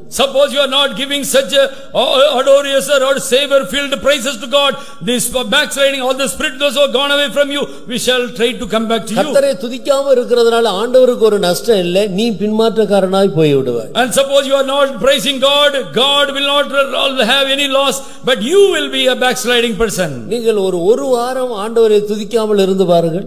Suppose for 1 week you fail to give any praises to the Lord. எவ்வளவு பெரிய பின்மாற்றத்தின் வல்லமை உங்களை நிரப்புகிறது என்பதை உணரலாம். And you can see how much quantum of backsliding spirit is overpowering you. ஆனபடியால் எப்போது கர்த்தரை துதித்து ஸ்தோத்தரித்து அந்த அனலுக்குள்ள அந்த வேலிக்குள்ள நம்மை காத்துக்கொள்ள. Therefore always we must praise God, and we must be found within the vehement fire in our life. என்ன நடந்தாலும் எல்லாவற்றுக்காக கர்த்தரை துதிக்க வேண்டும். Whatsoever may happen, but for everything you must offer praises to the Lord. அப்படியானால் நம்மை ஜாக்கிரதையாய் காத்துக்கொள்ள முடியும். And then with prudence we can keep our lives. நீங்க துதிக்கிறதுக்கு அசதியா இருந்தா சாத்தான் உங்களை மேற்கொள்ளுவார். Suppose you are slackening concerning this praising, that time the devil is going to attack you. ஒரே வீட்டில் இருந்த 2 பேரில் ஒருவன் எடுத்துக்கொள்ளப்பட்டான், ஒருவன் கைவிடப்பட்டான். Two people were in one house, one person was caught up, another person was left behind. இந்த காரியத்தை குறித்து தான் இந்த அதிகாரம் முழுவதிலே நாம் படிக்கிறோம். In the whole of the chapter we read about this eventual things taking place. இந்த லூக்கா சுவிசேஷம் 17ஆம் அதிகாரம் முழுவதும் கர்த்தருடைய வருகையை பற்றி நமக்கு தெளிவுபடுத்துகிற ஒரு அதிகாரமாக இருக்கிறது. The whole Luke Gospel chapter 17 speaks about the coming of the Lord, how he is going to befall upon humankind. இதில் ஆண்டவர் முக்கியமாக லோத்தின் மனைவியை நினைத்துக் கொள்ளுங்கள் என்று சொல்கிறார். Importantly, God emphasized that we must have a notion connected with Lot's wife here. லோத்தின் மனைவி. Remember Lot's wife. அவள் லோத்தோடு சேர்ந்து ஜீவித்த ஒரு ஸ்திரீ. And she was a woman walking hand in glove with the husband Lot. லோத்தை நீதிமான் என்று சொல்லி இருக்கிறது. Because Bible calls Lot as a righteous man. அவன் சோதோம் கொமோராவிலே ஜீவித்தாலும் அங்க நடந்த எல்லா அநீதிகளுக்கும் அசுத்தத்துக்கும் தன்னையும் தன்னுடைய குடும்பத்தையும் வேறு பிரித்து பாதுகாத்து வந்த ஒரு மனிதன். Lot was a righteous person, almost he was living in Sodom and Gomorrah with full of iniquity and sins, but he was separating his family from every wickedness. Sodom அழிக்கப்படுவதற்கு 4 முக்கியமான பாவத்தை குறித்து வேதத்தில் படிக்கிறோம். And in Bible we read about 4 valid reasons why God must devastate Sodom and Gomorrah. ஒன்று கர்வம். And one is the pride. இன்னொன்று ஆகார திரட்சி. And secondly abundance of food. மூன்றாவது நிர்விசாரமாகிய சாங்கோபாகம். And secondly the great idleness because of sluggardness. நான்காவது ஏழை எளியோர்களுடைய கைகளை திடப்படுத்தாது, இரக்க குணம் இல்லை. And fourthly not having the bowels of mercies for the poor and feeble person. இந்த 4 பாவங்களின் நிமித்தம் சோதோம் கொமோரா அக்கினியினால் எரிக்கப்பட்டது. And because of the 4 sins only Sodom and Gomorrah was annihilated by fire. இதே சோதோம் கொமோராவில் ஜீவித்த மனிதன் தான் லோத்து, லோத்தின் மனைவி, 2 பிள்ளைகள். And Lot as well as his wife and 2 children, they were dwelling of course in the same Sodom and Gomorrah. இந்த லோத்து இந்த பொல்லாத தேசத்தில், அந்த தேசம் முழுவதும் இந்த 4 பாவத்தில் நிறைந்திருக்கும் போது இந்த லோத்தும் மனைவியும் 2 பிள்ளைகளும் இந்த 4 பாவங்களுக்கு விலகி தங்களை காத்துக்கொண்டு ஜீவித்தார். And whole land of Sodom and Gomorrah is filled with this 4 types of sin, and Lot was able to keep forth his wife as well as 2 children from all this wickedness. நீதிமானாகிய லோத்து சோதோமில் நடந்த அநீதியுள்ள அக்கிரம கிரியைகளை கண்டு நாள்தோறும் தன்னுடைய இருதயத்தில் வாதிக்கப்பட்டுக் கொண்டே இருந்தார். And this righteous Lot was buffeted within his heart, looking into the developments or wickedness that was rampage found in the Sodom and Gomorrah. ஐயோ, இந்த தேசம் இப்படி அக்கிரமத்தில் பெருகிக் கொண்டிருக்கிறதே. Oh, such a quantum of wickedness is on the increase and erosion in this land. கர்த்தருக்கு ஸ்தோத்திரம். Praise be to the name of the Lord. இந்த உலகத்தாரோடு சேர்ந்து வேற வழி இல்லை, நாமளும் சேர்ந்து அப்படியே ஜீவித்து விடலாம் என்று யோபு போகவில்லை. And he did not go, all the people are like this so that I will also walk in their life. லோத்து போகவில்லை. And Lot did not walk in their courses. அந்த லோத்து அதே தேசத்தில் உள்ள எல்லா அந்த 4 பாவங்களுக்கும் தானும் தன்னுடைய மனைவி பிள்ளைகளும் உட்பட்டு விடாதபடி ரொம்ப கவனமாக காத்து வருகிறார். And he was very diligently keeping forth his family from all the 4 wickedness that was rampant in Sodom and Gomorrah. ஆனபடினாலே இந்த லோத்தையும் அவருடைய குடும்பத்தையும் பாதுகாக்கும்படி ஆண்டவர் ஒரு சந்தர்ப்பம் கொடுக்கிறார். Therefore God was giving an opportunity to preserve Lot as well as his 2 daughters from this devastating place. பாருங்க, அவ்வளவு பெரிய பட்டணத்திலே அத்தனை திரளான ஜனங்கள் அழிக்கப்பட்டாலும் அதன் மத்தியில கர்த்தருக்கு பயந்து ஜீவித்த அந்த ஒரு மனிதன் மேல, அந்த குடும்பத்தின் மேல் தேவன் எவ்வளவு கவனம் வைத்திருக்கிறார். And see, such a great city, the 2 cities were, but they were full of wickedness, but how bowels of mercies were centered upon the 4 members of the family. முழு உலகமும் மோசமாய் போயிற்று. Whole world is full of wickedness and sin. ஆனால் நோவா காலத்தில் நோவாவின் ஒரு குடும்பம் மேல தேவன் எவ்வளவு கரிசனை உள்ளவராயிருந்தார். But how much God had bowels of mercy connected with Noah and his family alone in the world. முழு உலகத்தை ஆண்டவர் அழித்து போட்டார். But God devastated the whole of this world. ஆனால் நோவாவின் குடும்பத்தை காக்கிறதுக்கு ஆண்டவர் தனியா அவன் மேல் கவனம் வைத்து ஒரு பேழையை உண்டு பண்ண சொல்லி அந்த பேழை கட்டி முடிக்கிற வரைக்கும் ஆண்டவர் பொறுமையாயிருந்து இவர்கள் எல்லாரையும் அந்த பேழைகளை கொண்டு போய் சேர்த்து அந்த பெரிய ஜலப்பிரளயத்துக்கு பத்திரமா அந்த பேழையில இருந்தவங்களை ஆண்டவர் பாதுகாத்து ஜலப்பிரளயம் எல்லாம் வற்றி முடிந்த பிறகு ஆண்டவர் கொண்டு வந்து அந்த புதிய பூமியில இறக்கி விடுகிறார். And now God gave him and exhorted him so that he must make an ark. God gave him this encouraging word and brought the family within the ark. Then God sent forth the devastating deluge and all the save other people perished in the time of Noah. Tsunami வந்தபோது ஒரு விசுவாசி குடும்பமாக எப்படி காக்கப்பட்டார் என்று நான் ஏற்கனவே உங்களுக்கு சொன்னேன். Already I once explained unto you how your family was preserved during the tsunami rage. ஒரு சுனாமி வந்தது என்று கேள்விப்பட்ட உடனே கடற்கரை ஓரத்துல குடியிருக்கிறவங்க எல்லாரும் ஓடி போயிட்டாங்க. And there came in news, tsunami waves are going to come to the shore, and all people were fleeing. இவருக்கு கொஞ்சம் ஜுரம் அடித்து கொண்டிருந்தது. And he had a little bit of fever. இவருக்கு வேகமா ஓட முடியல. And he was unable to run fastly. அப்ப மனைவி பிள்ளைகளை கூட்டிட்டு சுனாமி வந்த உடனே கஷ்டத்தோட போய் கொண்டிருக்கிறார். And the wife was taking all the children, they were walking. மனைவி பிள்ளைகளும் கொஞ்சம் வேகமா போயிட்டாங்க. A wife as well as children, they swiftly they ran. இவருக்கு போக முடியல. He was unable to go. ஆண்டவரே என்று சொல்லி ஆண்டவரை ஸ்தோத்திரம் பண்ணி கொண்டு துதித்துக் கொண்டு முடிந்த வரைக்கும் போய் கொண்டிருந்தா சுனாமி வந்து அடித்துட்டு. But slowly he was telling, oh God, help me, like that slowly he was walking. By the time the tidal waves came to him, அந்த சுனாமி அப்படியே வந்து இவரை அலையில தூக்கி கொண்டு போய் ஒரு பனைமரத்து மேல வைத்துட்டு. And this person was carried away afloat on the tidal waves. He was placed upon a palm tree. அந்த பனைமரத்து மேல அவர் சிக்கிக் கொண்டார். And now he was seated upon the palm tree. இவருக்கு மரம் ஏறவும் தெரியாது இறங்கவும் தெரியாது. When the tidal went away, that he was unable to get down because he was unable to climb also along. மரத்துல மேல நின்று ஆங்காங்கு மற்ற மரங்கள் சாயிறதையும் பிரிட்ஜ் எல்லாம் உடைகிறதையும் பார்த்து கொண்டிருக்கிறார். And he was seated on the palm tree. He was looking where the bridges are falling, trees are falling all around. ஐயோ ஆண்டவரே நான் என்ன செய்வேன், நான் ஒரு நாள் இப்படி சிக்கி கொண்டேனே என்று அலறினார். And he was crying unto the Lord, Lord, I am alone, stricken upon the tree top, I am unable to come down. இந்த ஒரு மனிதனை தேவன் எப்படி பாதுகாக்கிறார் என்று. But how God was keeping this one man upon the palm tree. இப்படி சொல்லிக் கொண்டிருக்கும் போதே இப்படி போன அலை மறுபடியுமாக திரும்பி இப்படி வந்து அவரை அப்படியே தூக்கி கீழே போட்டு விட்டு தண்ணி போயிட்டு. Once again when he was crying unto the Lord, again a tidal wave came to him, lifted him from the palm tree, placed him upon the earth, and he went into the ocean. மறுபடியும் அவர் மனைவி பிள்ளைகளோடு போய் சேர்ந்து கொண்டார். And now he went to with the family and he was residing. இன்னைக்கு உயிரோடு இருக்கிறார். நாகர்கோயில்ல போய் கேட்டு பாருங்க. You go to and listen to Nagarkoil, he will be testifying about this. ஒரு மனிதனை ஒரு குடும்பத்தை காக்க தேவன் எவ்வளவு கவனம் உள்ளவரார். How much God is careful connected with one family to keep them safe. நீ உன்னை வேறு பிரித்து கொண்டு ஜீவிக்க. And you must safely keep you secluded. இந்த லோத்துடைய குடும்பத்தை கவனித்து பாரு. And consider Lot's family. இந்த லோத்து தானும் தன்னுடைய குடும்பமாக அந்த பொல்லாத தேசத்திலே தங்களை வேறு பிரித்து கொண்டு ஜீவித்தார். And Lot as well as his family separated themselves from all the wickedness that was rampant in that country. இந்த வசனங்களை எல்லாம் நீங்கள் கவனித்து பார்த்தால், when you consider all the 17th chapter verses, இப்போது 26வது வசனத்திலிருந்து வாசி. 26th word onwards. லூக்கா சுவிசேஷம் 17ஆம் அதிகாரம் 26வது வசனத்திலிருந்து தொடர்ந்து வாசிங்க.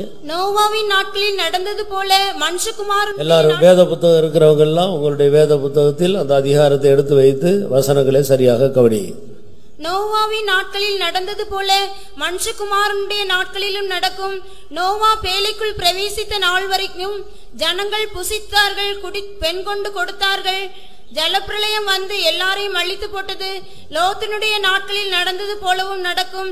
ஜனங்கள் புசித்தார்கள், குடித்தார்கள், கொண்டார்கள், விற்றார்கள், நட்டார்கள், கட்டினார்கள். லோத்து சோதோமை விட்டு புறப்பட்ட நாளிலே வானத்திலிருந்து அக்கினியும் கந்தகமும் வர்ஷித்து எல்லாரையும் அழித்து போட்டது. மனுஷகுமாரன் வெளிப்படும் நாளிலும் அப்படியே நடக்கும். அந்த நாளிலே வீட்டில் மேல் இருப்பவன் வீட்டில் உள்ள தன் பண்டங்களை எடுத்துக்கொண்டு போக இறங்காமல் இருக்க கடவன். அப்படியே வயலில் இருக்கிறவன் பின்னிட்டு திரும்பாமலும் இருக்க கடவன். லோத்தின் மனைவியை நினைத்துக் கொள்ளுங்கள். தன் ஜீவனை ரட்சிக்க விரும்புகிறவன் அதை இழந்து போவான், இழந்து போகிறவன் அதை உயிர்ப்பித்து கொள்ளுவான். அந்த ராத்திரியில் ஒரே படுக்கையில் படுத்திருக்கிற 2 பேரில் ஒருவன் ஏற்றுக்கொள்ளப்படுவான், மற்றவன் கைவிடப்படுவான். திரிகை திரிக்கிற 2 ஸ்திரீகளில் ஒருத்தி ஏற்றுக்கொள்ளப்படுவாள், மற்றவள் கைவிடப்படுவாள். வயலில் இருக்கிற 2 பேரில் ஒருவன் ஏற்றுக்கொள்ளப்படுவான், மற்றவன் கைவிடப்படுவான் என்று உங்களுக்கு சொல்கிறேன் என்றார். அவர்கள் அவருக்கு பிரதியுத்தரமாக, எங்கே ஆண்டவரே என்றார்கள். அதற்கு அவர், பிணம் எங்கேயோ அங்கே கழுகுகள் வந்து கூடும் என்றார். கர்த்தருக்கு ஸ்தோத்திரம். Praise be to the name of the Lord. இதெல்லாம் எங்க நடக்க போகுது? And where this eventual things are going to take place? நோவாவின் காலத்தில் நடந்தது போல நடக்கும் என்று சொல்லுகிறீர். And you say that the times of Noah shall be again replicated. லோத்து நாட்கள்ல நடந்தது போல நடக்கும் என்று சொல்லுகிறீர். And it shall be as so that as it was in the days of Lot. இதுபோல மனுஷகுமாரன் வரும் காலத்திலே நடக்கும் என்று சொல்லுகிறீர். And now you say as that shall be the same manner it shall be taking place in the Son of Man. யந்திரம் அரைத்துக் கொண்டிருக்கிற ரெண்டு ஸ்திரீகளில் ஒருத்தி எடுத்துக்கொள்ளப்படுவாள், ஒருத்தி கைவிடப்படுவாள் என்று சொல்லுகிறீர். And now you say two women shall be grinding together in the mill and one shall be taken another shall be left behind. வயல்ல இருக்கிறவே ஒருவன் எடுத்துக்கொள்ளப்படுவான், ஒருவன் கைவிடப்படுவான். And two men shall be in the field, one shall be taken, another shall be left behind. கூரை மேல ஏறி இருக்கிற இறங்காது இருக்க கடவன். A person who is in the house top, let us not look for some stuff to come into the house. ஒரே படுக்கையில் இருக்கிற ஒருவன் எடுத்துக்கொள்ளப்படுவான், ஒருவன் கைவிடப்படுவான். And two people in the bed and one shall be caught up, another person shall be left behind. இப்படி எல்லாம் நீர் சொல்லுகிறீரே, இது எங்க நடக்க போகுது, என்ன இதுன்னு சொல்லி சீஷர்கள் கேட்கிறார். Disciples asked Jesus, where Lord, and when this eventuality to take place? ஆண்டவர் சொன்னார், பிணம் எங்கேயோ அங்கே கழுகுகள் வந்து கூடும். But Jesus offered one answer to them, wheresoever the body is, there shall the eagles be gathered together. அருமையான தேவருடைய ஜனமே, Oh beloved children of God, இந்த இடத்துல தான் தேவருடைய ஜனமாகிய நாம் சிந்திக்க வேண்டியவர்களாக இருக்கிறோம். and at this juncture only we the people of the Lord must muse upon. ஒரே சபையில இருப்பாங்க, ஒரே இடத்துல உட்காருவாங்க, ஒருவன் எடுத்துக்கொள்ளப்படுவான், ஒருவன் கைவிடப்படுவான். And in the church they shall be seated in one place, one shall be caught up miserably, other person shall be left behind. லோத்தும் மனைவியும் ஒரே வீட்டுல குடியிருந்தவர்கள். Lot as well as his wife, they were dwelling in one house. லோத்து மனைவி உப்பு தூணாய் போனால் ஒருவன் காக்கப்பட்டான். And Lot became a pillar, Lot's wife became a pillar of salt. Lot was taken. வேதத்தில் இப்படி பலரை நாம் பார்க்கிறோம். And we see many people in the scripture like this. ஏசாவு யாக்கோபு ஒரே தாயின் வயிற்றில் இருந்தவர்கள். Esau and Jacob were offsprings of one parenthood. ஒரே வீட்டில் குடியிருந்தவர்கள். They were dwelling in the same house. யாக்கோபு காக்கப்பட்டான், ஏசா நஷ்டப்பட்டான். Jacob was preserved and Esau was sadly left behind. யோசேப்பையும் அவருடைய சகோதரர்களையும் கவனித்து பாரு. Consider Joseph vis-a-vis all his brethren. யோசேப்பை கர்த்தர் எப்படி உயர்த்துகிறார், சகோதரர்கள் எப்படி காணப்படுகிறார். And how God could elevate Joseph and how the brethren they were bowing before him. ஒரே வீட்டில் இருந்ததான ரூத் எப்படி காக்கப்பட்டால், ஓர்பாள் எப்படி நஷ்டப்பட்டு போனார். And they were dwelling together, two daughter-in-laws. Orpah missed everything, but Ruth could harvest the blessing. இப்படி வேதத்தில் பலரை நாம் அங்கும் இங்குமாக காண்கிறோம். Likewise, the scripture shows many people here and there. இதனுடைய அர்த்தம் என்ன? What is the meaning of all this? நான் ஒரே சபையில இருக்கலாம், ஒரே வீட்டில் இருக்கலாம், ஒரே ஃபெய்தாம்ல இருக்கலாம், ஒரே ரூம்ல இருக்கலாம், ஆனால் உனக்குள்ளே ஒரு வேறுபாடு தேவை. And we may be seated in one house, maybe in one church, in one place, but you must have a separated life in you. நீங்கள் ஹஸ்பண்ட் அண்ட் ஒய்ஃபா இருக்கலாம், ஒரே இடத்துல தங்கி இருக்கலாம். And you may be husband and wife, wedlocked and coupled together. உங்களுக்குள்ள ஒரு வேறுபாடு தேவை. But you nevertheless you must have a life of separation. உங்களுடைய உறவெல்லாம் ஆண்டவரோடு இருக்க. All your connections must be with your God. ஆண்டவரை நேசித்து நேசித்து நேசித்து உங்களுடைய ஆவி ஆத்துமா சரீரம் முழுவதும் ஆண்டவர் மேலேயே பற்றுதலாய் மாறிவிட வேண்டும். And you must love and love him, love him, love him. All your life must be getting melted upon his love. என் ஹஸ்பண்ட்னால தான் நான் கைவிடப்பட்டேன்னு சொல்லக்கூடாது. And you must never say because of my husband only I am left behind. என்னுடைய மனைவியினால தான், நான் மனைவி பேச்சை கேட்டு தான் நான் நஷ்டப்பட்டு போய்விட்டேன் என்று ஆதாம் சொன்னது போல சொல்லக்கூடாது. And you must also never replicate and say like Adam, I have lost my spiritual life because of my wife. ஆண்டவர் என்ன சொல்லுகிறாரோ அதை செய்யறதுக்காக கர்த்தர் நம்மை வேறு பிரித்திருக்கிறார். And God has separated us so that we must perform whatsoever God tells to us. நாம் கர்த்தருக்குள்ள வந்த பிறகு, இயேசு கிறிஸ்துவுக்குள்ள வந்த பிறகு, இனி அவங்களையும் இவங்களையும் பிரியப்படுத்திக் கொண்டு இந்த வாழ்க்கையை செய்ய முடியாது. And after coming to the fold of Christ, after acknowledging him as God, we must not blame anyone else. ரெண்டு போட்ல பிரயாணம் பண்ண முடியாது. And we can never travel in both the boats at a time. ஆனபடியினால் நீ ஒன்னு தேவனை பிரியப்படுத்த வேண்டும். And firstly you must please your God. உலகத்துக்கும் மனுஷருக்கும் தேவனுக்கும், உலகத்துக்கும் தேவனுக்கும் நீ ஊழியம் செய்ய முடியாது. And you cannot serve world as well as God. வேறுபாட்டை குறித்து மிகவும் கவனமாக இருக்க. And you must have great concern connected with the life of separation. ஒன்று நீ தேவனை பிரியப்படுத்த வேண்டும். In one way you must please your God, இல்லாவிட்டா உலகத்துக்கு மனுஷருக்கு பிரியமாய் நடக்க. or else you must be delightful in the sight of worldly people. ஒன்னு அனலாயிரு இல்லாவிட்டா குளிராயிரு. Either you must be very hot or you must be cold. அனலாய் இருக்கும்படி தேவன் நம்மை பிரித்தெடுத்திருக்கிறார். And God has separated so that we must be firebrand for him. ஆனபடியால் குடும்பஸ்தர்கள் இந்த விஷயத்துல ரொம்ப கவனமாக இருக்க. Therefore people in the families, you must have all carefulness concerning this. எந்த மனிதரையும் குற்றப்படுத்த கூடாது. And you must not find fault with anyone else in this world. ஆண்டவருடைய வசனம் என்ன சொல்லுகிறது என்று கேட்டு அதற்கு கீழ்ப்படிகிறதுல ரொம்ப கவனமா இருக்கு. And you must have all carefulness whatsoever your Bible prompts to you, and you must do that. நான் கைவிடப்பட்டதுக்கு காரணம் மனைவிதான் புருஷன்தான் பிள்ளைகள்தான் என்று சொல்லுகிற இடத்துக்கு நம்ம வரவே கூடாது. We must never come to a plane in which we will be accusing that my wife or my husband, my children are the cause for my misfortune. ஆண்டவர் என்ன சொல்லுகிறாரோ அதற்கு கீழ்ப்படியுங்கள். வசனத்தின் நிமித்தம் வருகிற உபத்திரவங்களை கஷ்டங்களை சகித்துக் கொள்ளுங்கள். And whatsoever God prompts you to do, you must have absolute obedience and be faithful to that.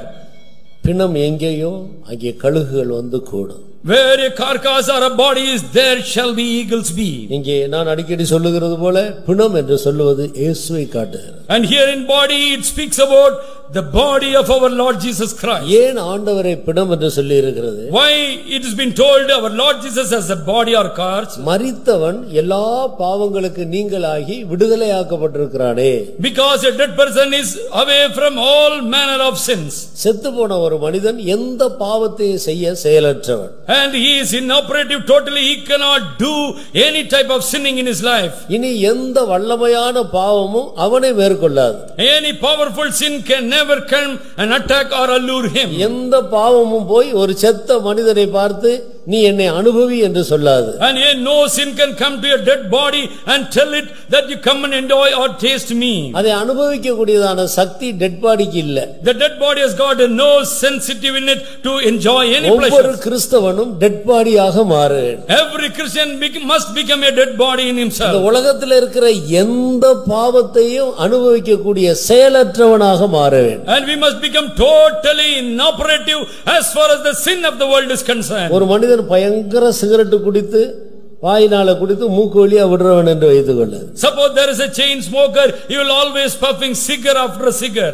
அதுல சிலருக்கு சந்தோஷம். Some people rejoice over that. ஒரு புகை கூட வெளியே போகாம எல்லாம் ரெண்டு மூக்கு வழியாகவே நான் விட பழகி இருக்கிறேன். That I am able to not only just take all the smoke, but I shall sending them through my nostrils. ரொம்ப கௌரவமா எல்லாரும் பாக்குறது போல ரொம்ப தாராளமா விட்டு கொண்டு போவார். And they shall be very with the haughtiness they shall be showing for the smoke. அந்த மனிதன் செத்து போயிட்டா, suppose that man is dead now, இன்னொருத்தன் புகை விட்டா கூட அதை ஸ்மெல் பண்ண கூட இவனுக்கிட்ட சக்தி இல்ல. And he cannot even taste the smell of the person who is puffing nearby. பாருங்க, டெட் பாடிக்கு அந்த ஸ்மெல் பண்ணக்கூடிய சக்தி கூட கிடையாது. And the dead body has got no sensation in it even to smell the smoke. அந்த அளவுக்கு எல்லாவற்றையும் ஜெயித்தவர் தான் இயேசுசாமி. அதனால தான் அவரை பிணம்னு இங்கே எழுதி இருக்கு. And here Jesus speaks about the body because he overcame all manner of sins in him. திடன் கொள்ளுங்கள், நான் உலகத்தை ஜெயித்தேன். And be of good cheer, Jesus says, I have overcome the world. பாவம் செய்யாம இருக்கிறது இல்ல, பாவத்தினுடைய ஒரு ஸ்மெல் கூட இல்ல.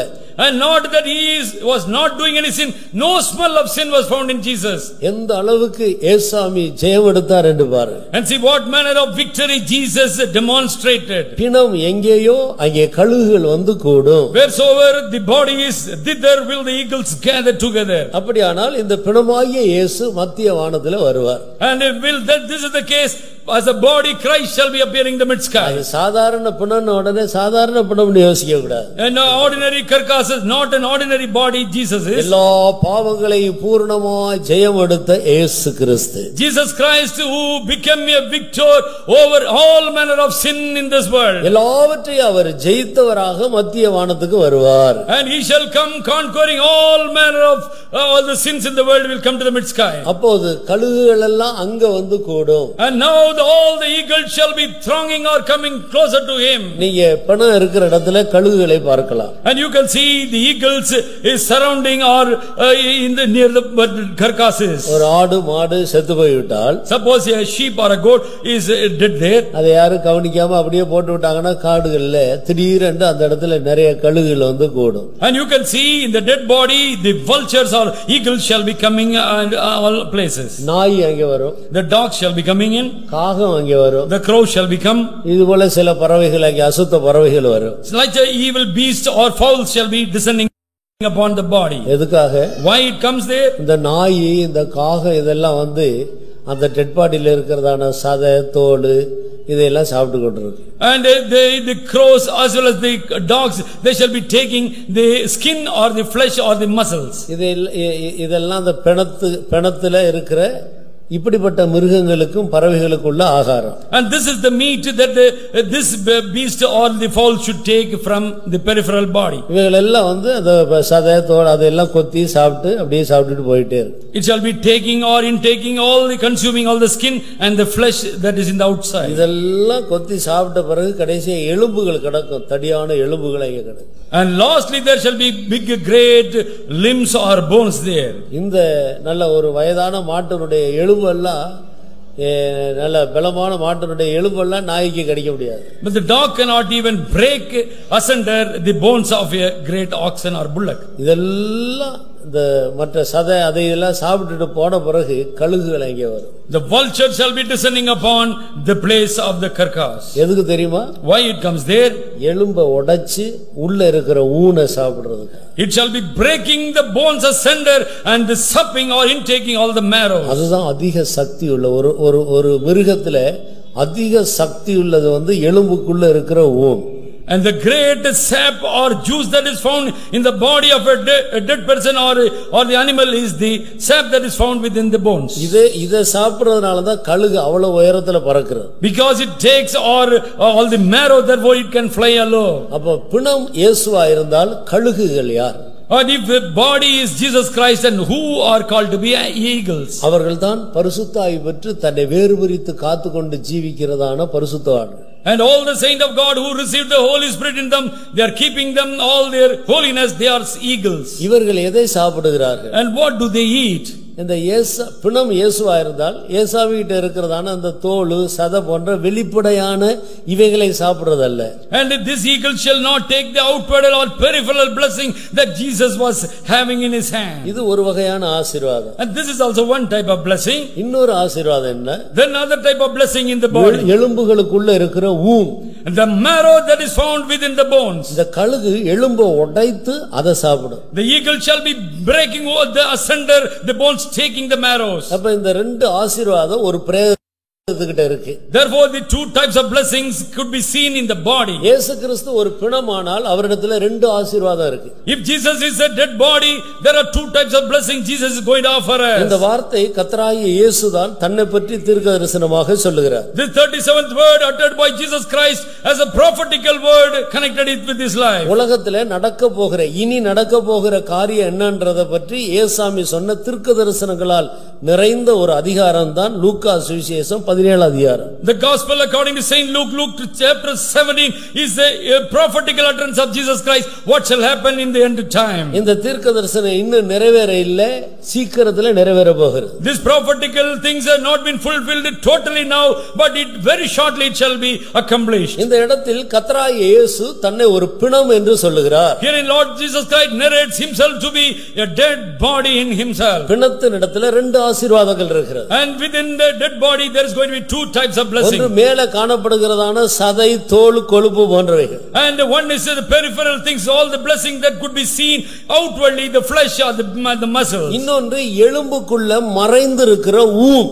And secondly the hidden the sap or the marrow within the bones. அது வெளியே தெரியாது. It shall not be seen outside. இந்த நாய்க்கும் காகம் போன்ற இப்படிப்பட்ட பறவைகளுக்கும் மிருகங்களுக்கும் அந்த எலும்புக்குள்ள இருக்கிறதை காணக்கூடிய விஷன் கிடையாது, தரிசனம் இல்ல. The dogs or the ravens will not have a vision connected with the blessing that is hidden within the bones called marrows. இவைகளுடைய தரிசனம் எல்லாம் சதை, தோல், கொழுப்பு இதோட முடிந்தது. The visions of dogs or crows are only the outward, the flesh. ஆனால் கழுகுடைய தரிசனம் எலும்புக்குள்ள இருக்கிறதை பார்க்கிறது. But we see the vision offered unto eagles where that is seen as the marrows in the bones. அப்ப இயேசு கிறிஸ்துவினிடத்தில் இருக்கிறதான சதை, தோல் போன்ற ஆசீர்வாதம் எதை காட்டுகிறது? The outward flesh or the body of Jesus Christ, what is the blessing that is going to offer us? பலரும் நம்ம மத்தியில வந்து சாட்சி சொல்ற போல, கர்த்தருக்கு ஸ்தோத்திரம், கர்த்தர் எனக்கு ஒரு நல்ல வேலை கொடுத்தார், எனக்கு நல்ல சம்பளம் கிடைச்சது, எனக்கு என் படிப்பை நல்ல முறையில் காலேஜை முடிக்க உதவி செய்தார், PhD முடிக்க உதவி செய்தார், நான் ஒரு வீட்டை கட்டினேன், எனக்கு ஒரு கார் கிடைத்தது. இதெல்லாம் சதை, தோல் போன்றதான புறம்பான ஆசீர்வாதம். And many people are coming here to testify and saying, God offered me a good house, God offered me a good education, God offered me a promotion or some houses and so on. இதெல்லாம் வெளிப்படையான புறம்பான ஆசீர்வாதம். And these blessings are outward blessings. ஆனால் கழுகு பெறுகிற ஆசீர்வாதம். But what is the blessing that is in store for eagles? அது எலும்புக்குள்ள இருக்கிறதான இயேசு கிறிஸ்துவுடைய பரிசுத்தத்தையும் அவருடைய திவ்ய சுபாவங்களையும் காட்டுது. And it speaks out that the marrow that is found within the limbs or the bones, it is the holiness and piety of Jesus. மறுபடியும் இனி சாட்சி சொல்ல சொன்னா சாட்சி எல்லாம் வந்து கர்த்தருக்கு ஸ்தோத்திரம், கர்த்தருடைய வருகை சமீபமாயிடுச்சு, இனி போய் எனக்கு வீடு கிடைச்சது, கார் கிடைச்சது, நான் படிச்சுட்டேன், பாஸ் பண்ணிட்டேன், ஃபர்ஸ்ட் ரேங்க்ல பாஸ் பண்ணேன், இதெல்லாம் இந்த சாதாரண புது ஆத்மாக்கள் பார்த்து பரவாயில்ல, கர்த்தர் உங்களை ஆசீர்வதிச்சிருக்கிறார்னு நினைப்பாங்க. ஆனா பழைய விசுவாசிகள், ஊழியக்காரங்களை இதெல்லாம் பார்த்து சிரிச்சுக்கிட்டு பேசாம உட்கார்ந்து இருப்பாங்க. அப்படினால் இதெல்லாம் ஒரு பெரிய ஆசீர்வாதம் என்று எண்ணி இதுல நீங்கள் திருப்தியா இருக்க கூடாது. Therefore don't be contented by just giving a testimony to Lord. Lord gave me a good job or a good education or PhD and a good house and so on. இங்கே 2 வீடு வாங்கி இருக்கிறேன், அங்க 2 வீடு வாங்கி இருக்கிறேன், இங்க ஒரு 3 மெத்தை வீடு கர்த்தர் எனக்கு கொடுத்தார், இப்ப நாங்க 3வது மெத்தையில குடி இருக்கிறோம், அதுல லிப்ட்லாம் இருக்கு, இதெல்லாம் சொல்லி இதுல திருப்தியா இருக்காதீங்க, waste. And don't say that God has given me here a place or there a house and I am now be having a 3-floor houses and I am in the top, there is even lift facility. வருகிற இந்த நாட்களிலே நாம் சொல்ல வேண்டியதான சாட்சி என்ன? What must be the testimony offered by us in the fag end of dispensation? நான் பயங்கர பெருமைக்காரனா இருந்தேன், ஆண்டவர் என்னை அதை என் பெருமையெல்லாம் எனக்கு காட்டி கொடுத்தார், அதற்காக மனஸ்தாபப்பட்ட கர்த்தர் இப்போது எனக்கு ஒரு தாழ்மையின் ஆவியை தந்திருக்கிறார். And I had a great pride in me, but I humbled myself. God showed me all my pride. Now I humbled myself before God. பயங்கர கோபக்காரனா இருந்தேன், இப்போது ஆண்டவர் என்னை பொறுமைக்காரனாய் மாற்றி கொண்டு வருகிறார். That I was a spitfire, I had vehement anger within me, but now God gave me long suffering in my life. நல்ல ஜெப ஆவியை தந்திருக்கிறார். Now God gave me a long enduring praying time. தைரியமா எல்லாருக்கும் சுவிசேஷம் சொல்ல ஆண்டவர் கிருபை தந்திருக்கிறார். And God has offered me graces so that with boldness I can testify or evangelize the people. நல்ல சுபாவங்களை கர்த்தர் எனக்குள்ள உருவாக்கி கொண்டு வருகிறார். God is infusing divine natures to get formed within me. இதுதான் எலும்புக்குள்ள இருக்கிற ஆசீர்வாதம். This is the blessing seen within the bones. கழுகு ஏன் அவ்வளவு உயரம் பறக்குது? Why eagles are going to great altitudes? வெறும் சதையை அதை இதையும் சாப்பிட்டு போட்டா அந்த நாயை போல காக்காயை போல இங்கதான் இருக்கணும், மிஞ்சி போனா அந்த மரத்துக்கு பறக்கும், அவ்வளவுதான், அதுக்கு மேல பறக்க முடியாது. Suppose if it is also eating great quantum of flesh or the skin, it can only fly to the tree top. ஆனா எலும்புக்குள்ள இருக்கிறதை சாப்பிடுறதுனாலதான் கழுகு உயர பறக்குது. Because it is eating the sap within the bones, therefore it is mounting to greater altitudes. இயேசு கிறிஸ்துவினிடத்தில் இருக்கிறதான அவருடைய பரிசுத்தத்தையும் அவருடைய திவ்ய சுபாவங்களை நீ ஆதாயப்படுத்து. And you must harvest the divine nature as well as the holiness that was seen in Jesus. அதுதான் உங்களை உயர கொண்டு போகும். And that shall take you to greater heights. இப்போது பிணம் எங்கேயோ அங்கே கழுகு வந்து கூடும். Now where this body of Jesus is found, that shall be the eagles together. முதல் முறை வந்த இயேசு பூமிக்கு வந்தார். And first time Jesus came into this earth. இப்போது இரண்டாம் முறை வரப்போகிற இயேசு கிறிஸ்து பூமிக்கு வர மாட்டார், மத்திய வானத்துக்கு வருவார். Second time Jesus shall not appear on this earth, but he shall be in the mid sky. நீதான் இப்போது அவர் இருக்கிற இடத்துக்கு பறந்து போய் அவரை சந்திக்க வேண்டும். Now you have to fly and go to him in the mid sky. அதுக்கு இந்த வீடு வாங்கின, காரு கிடைச்சது, அது கிடைச்சது, இது கிடைச்சதுன்னு சொல்லிட்டு இருந்தா பறந்து போக முடியாது. ஆண்டவருடைய பரிசுத்தமும் அவருடைய திவ்ய சுபாவங்களை நான் ஆதாயப்படுத்தி இருக்கிறேன் என்று சொல்றவங்க தான் பறந்து போய் மத்திய வானத்தில் அந்த பிணத்தை சந்திக்க முடியும். And you can meet of God that body in the mid sky only to the person who is able to say, I have inherited all the marrows in the or the holiness or the divine nature of Christ in me. கிறிஸ்துவின் சுபாவங்களை ஆதாயப்படுத்துங்கள். And you must salvage the divine virtues of Christ in you. அதை சம்பாதியுங்கள். And earn that divine nature in you. அதற்காக எவ்வளவு வேண்டுமானாலும் இருக்கிறதை செலவழிக்கிறதுக்கு அஞ்சாதிருங்கள். And don't be perturbed to spend forth all your livelihood for that sake. இப்போது நமக்கு தேவையானது அதுதான். And that is the only vital things what we need. அவருடைய பரிசுத்தமும் அவருடைய சுபாவமும் தான் நம்மை உயரத்துக்கு கொண்டு போகும். Only his holiness and his divine nature shall be making us to mount unto the mid sky. இப்பொழுது ஒரு வசனத்தை வாசித்து நான் முடிக்க போகிறேன். And we shall read last verse and we are going to close. முதலாம் கொரிந்தியர் 15ஆம் அதிகாரம் 19வது வசனத்தை வாசிங்க. 1 Corinthians chapter 15 verse 19. இம்மைக்காக மாத்திரம் நாம் கிறிஸ்துவின் மேல் நம்பிக்கையுள்ளவர்களாய் இருந்தால், இந்த உலகத்துக்குரிய ஆசீர்வாதத்துக்காக மாத்திரம் நீ கிறிஸ்துவின் மேல் நம்பிக்கையுள்ளவனாய் இருந்தால் எல்லா மனுஷரை பார்க்கலும் பரிதபிக்கப்படத்தக்கவர்களாய் இருப்போம். இது பெந்தகோஸ்தக்காரர்களுக்கு எழுதின நிருபம். And this 19th verse are epistle written to Pentecostal people. பரிசுத்த ஆவியுடைய அபிஷேகம் பெற்ற ஜனங்களுக்கு எழுதின நிருபம் இது. In the epistle written by Saint Paul to the people those who receive the Holy Spirit in them. நீ இந்த உலகத்துக்குரிய ஆசீர்வாதம், வீடு, வேலை, காரு, பிள்ளைகளுடைய படிப்பு, இதுக்காக சம்பள உயர்வு, இதுக்காக நீ ஆண்டவரை நம்பி அதுக்காகவே ஜெபித்துக் கொண்டு இருந்தால் உன்னுடைய முடிவு ரொம்ப பரிதாபமாயிருக்கும். And if you are harboring or having your concentration for houses, promotion, or your for children or blessing of the world, your end is going to be most miserable. அப்ப இம்மைக்காக மாத்திரம் நாம் கிறிஸ்துவின் மேல் நம்பிக்கை வைக்க கூடாது. If in this life only we have hope in Christ. மரித்ததுக்கு பின்பு ஒரு உயிர்த்தெழுதல் இருக்கே, மரித்த பின்பு ஒரு மறுமை இருக்கே, அந்த மறுமையிலே நீ ஆண்டவரோடு வாழும்படி அந்த மகிமையான அனுபவத்துக்காக இயேசுவின் மேல் நம்பிக்கை வை. And ever there's going to be a life after our death, after our grave, and for that glorious life with Jesus we must have our confidence. அதற்காக அவருடைய திவ்ய சுபாவங்களை ஆதாயப்படுத்து. And therefore you must harvest and stockpile the divine nature of God in you. அதுதான் நாம் சம்பாதிக்க வேண்டிய முக்கியமான சம்பாத்தியம். That is the great earning we must earn and amass in this world. பிணம் எங்கேயோ அங்கே கழுகுகள் வந்து கூடும். Where the body is, there shall the eagles be together. நீங்கள் ஒரே அறையில் இருக்கலாம், ஒருவன் எடுத்துக்கொள்ளப்படுகிறான், ஒருவன் கைவிடப்படுகிறான். You may be together in one room, one shall be caught up, another shall be miserably left behind.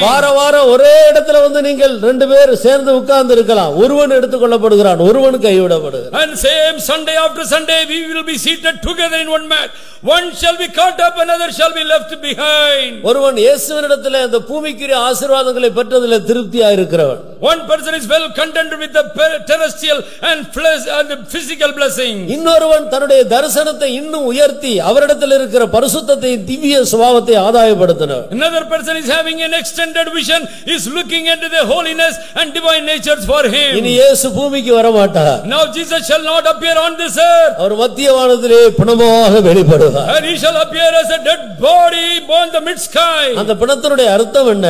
What is the meaning of the body of Christ? எல்லாவற்றையும் ஜெயித்தவராக வருவார். And he shall come as an overcomer of everything. இனி அவரை அனுபவிக்கும்படி, அவரோடு கூட எல்லாவற்றையும் அனுபவிக்கும்படி ஜெயங்கொண்ட பரிசுத்தவான்கள் கழுகுகளாக பறந்து போய் அவரோடு சேர்ந்து கொள்ள வேண்டும். And in order to taste all the sweet refreshment in their life, all these overcoming saints as the eagles, they shall be mounting together to be with him. அங்கே நாய்க்கும் காக்காய்க்கு இடம் கிடையாது, கழுகுகளுக்கு மட்டும்தான் மத்திய வானத்திலே இடம். Mid sky has got no place for dogs as well as crows to go.